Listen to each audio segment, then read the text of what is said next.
नमस्कार। अनकोट देख रहे हैं आप और आज के अखबार में रोज की तरह हाल के दिनों में रोज की तरह सबसे बड़ी खबर है अयोध्या में राम मंदिर चढ़ावे की चोरी से जुड़ी जुड़ी हुई खबर।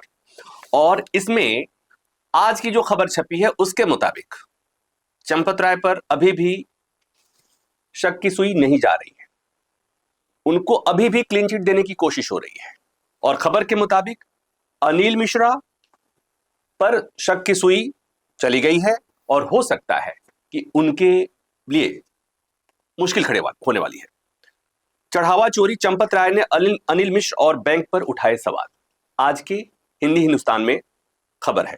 और इस खबर के मुताबिक चंपत राय ने अपने ऊपर लगाए गए तमाम आरोपों को खारिज कर दिया है। आपको पता है, कल चंपत राय ने अपने एक्स पर एक राम भक्तों के नाम एक चिट्ठी लिखी थी और उस चिट्ठी के ऊपर उन्होंने लिखा था, धीरज धर्म मित्र अरुणारी।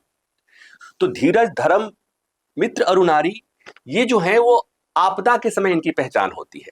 पता नहीं चंपत राय उसके जरिए क्या कहना चाहते हैं, लेकिन निश्चित तौर पर चंपत राय के लिए ये मुश्किल दौर है और चंपत राय लगातार ये कोशिश कर रहे हैं कि वो बेदाग निकल जाएं, बेदाग बच जाएं।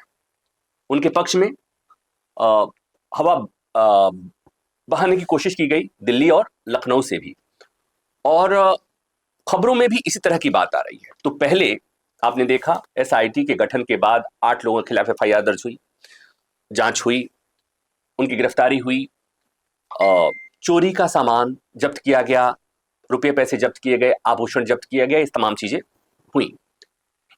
लेकिन चंपत राय, अनिल मिश्रा, गोपाल राव, इनका नाम एफआईआर, इनके खिलाफ एफआईआर नहीं होने से लोगों ने सवाल उठाए। बीच में एक बयान आया विनय कटियार का, और उसमें विनय कटियार ने कहा कि प्रधानमंत्री से उनकी बात हुई है, प्रधानमंत्री से बात के मुताबिक इनके खिलाफ कभी भी एफआईआर दर्ज हो सकती है, कभी भी जेल जा सकते हैं। थोड़े समय बाद विनय कटियार ने कह दिया कि उन्होंने ऐसा कोई बयान नहीं दिया था। सरकार के सूत्रों से कहा गया कि विनय कटियार झूठ बोल रहे हैं। आरएसएस ने कह दिया कि विनय कटियार की मानसिक सेहत ठीक नहीं है। और अब अखबार में चंपत राय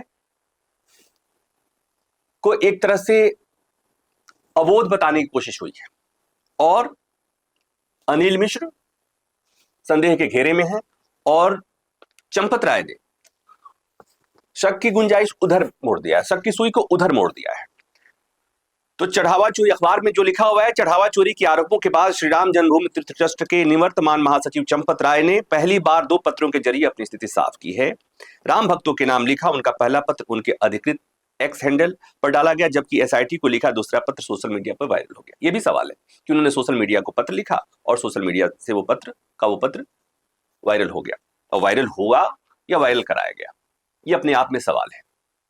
और सवाल तो कॉन्फ्लिक्ट ऑफ इंटरेस्ट का भी है कि एसआईटी ट्रस्ट की अनियमितताओं की जांच कर रही है और ट्रस्ट के पदेन एक सदस्य जो हैं संजय प्रसाद, उन्हीं को एसआईटी ने अपनी रिपोर्ट सबमिट की थी। सवाल वहां पर भी है। तो ये आज की अखबार में खबर है। ये खबरें रोज छपेंगी और रोज किसी को क्लीन चिट देने की कोशिश होगी और किसी को घेरने की कोशिश होगी। मामला रुकने वाला नहीं है। अभी कुछ लोगों के खिलाफ एफआईआर दर्ज होगी। चंपत राय के खिलाफ एफआईआर दर्ज होगी नहीं, अभी नहीं कहा जा सकता, क्योंकि चंपत राय ने मित्रता की दुहाई दी है और यह भी कि वो लगातार किस तरह से राम मंदिर आंदोलन से जुड़े रहे या किस तरह उनकी छवि निष्पाप रही है। तो ये बात करने की कोशिश होगी। तो इस बीच इसको लेकर सियासत भी हो रही है। मुख्यमंत्री योगी आदित्यनाथ ने कहा है कि राम मंदिर को देखकर सपा और कांग्रेस को पीड़ा हो रही है। अब ये जो खबर है और ये जो स्टेटमेंट है, पता नहीं इसके जरिए क्या कहने की कोशिश हो रही है, लेकिन उन्होंने कहा, योगी जी ने कहा है कि कल तक जो बाबरी मस्जिद के हितैषी थे और राम भक्तों पर गोलियां चलवाने वाले आज राम मंदिर चढ़ावा पर राजनीति कर सनातन धर्म की आस्था पर प्रहार करने का काम कर रहे हैं। योगी जी ने कहा कि राम मंदिर में हुई गड़बड़ी का हवाला देकर वह राजनीति नहीं बल्कि अयोध्या धाम को बदनाम करने का कार्य कर रहे हैं। मौका किसने दिया? मौका किसने दिया? चोरी नहीं हुई होती तो अखिलेश यादव क्या करते हैं और राहुल गांधी क्या करती है और कांग्रेस क्या करती है और समाजवादी पार्टी क्या करती है, संजय सिंह क्या करते हैं, आम आदमी पार्टी क्या करती है? मौका तो घर की भेदी ने दिया है। मौका तो राम भक्तों ने दिया, मौका तो उन्होंने दिया जिन्होंने कहा कि हम राम को लाए हैं। तो मुझे लगता है कि ये इस मामले को जितना पोती करने की कोशिश होगी उतनी ही तस्वीर खराब होगी, इस बात को स्वीकार करना होगा। तो ट्रस्ट में आमूलचूल परिवर्तन होगा, यह भी खबर है। सिफारिश कर सुभाष को बनाया गया गणना प्रभारी के रूप में चढ़ावे की रकम की रोजाना गिनती और उसके पर्यवेक्षण में मुख्य भूमिका निभाने वाले सुभाष श्रीवास्तव को दायित्व तो अनिल मिश्रा की सिफारिश पर मिला था। अनिल मिश्रा। फिर यह भी सामने आया है कि गणना कर्मियों के तैनाती, उपस्थिति, अनुशासन तथा अन्य सुरक्षा उपायों का पालन ढंग से नहीं कराया गया। सुभाष का गणना कक्ष प्रभारी होने के बावजूद गणना कर्मियों की तलाश नहीं कराना रहा, मतलब अनिल मिश्रा। और उदासीनता की वजह से चोरी रिपोर्ट के मुताबिक बैंक और ट्रस्ट द्वारा गणना प्रक्रिया के लिए बनाई गई एसओपी में ट्रस्ट की ओर से सूत्रधार डॉक्टर अनिल मिश्र थे। ट्रस्ट के सदस्य होने के नाते यह उनका दायित्व था कि जो एसओपी उनके स्तर से जारी की गई थी उसका प्रभावी क्रियान्वयन कराने के लिए निरंतर मॉनिटरिंग करते। लेकिन मिश्रा जी इन अपने दायित्वों के प्रति उदासीन रहे। तो ये है आज की खबर। अनिल मिश्रा की मुश्किलें बढ़ी, अनिल मिश्रा को बनाया जा सकता है आपराधिक साजिश का आरोपी।